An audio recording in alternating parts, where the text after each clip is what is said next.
শয়তান আল্লাহকে বলেছে, আল্লাহ এতগুলো জাহান্নাম এতগুলো জান্নাত আপনি কেন বানালেন, জাহান্নাম আরো বানান। আল্লাহ বললেন কেন?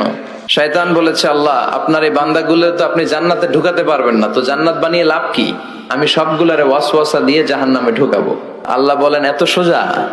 তুই ওয়াসওয়াসা দিবি, আমার বান্দা ভুল করবে, অন্যায় করবে, আর আমি ক্ষমা করে দিব। শয়তান বলে, আল্লাহ হিসাবটা এত সহজ না যত সহজ আপনি ভেবেছেন।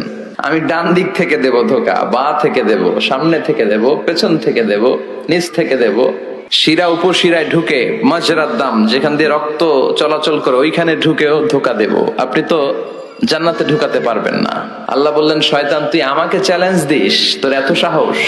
আমি তো সব রাজার বড় রাজা, মহারাজা, ঠিক কিনা? মহারাজার সাথে চ্যালেঞ্জ দেয়া যায় না। অফিসের যিনি সবচেয়ে বড় MD sir, managing director, boss of the all buses, ওই বসের সাথে কি বেশি কথা চলে?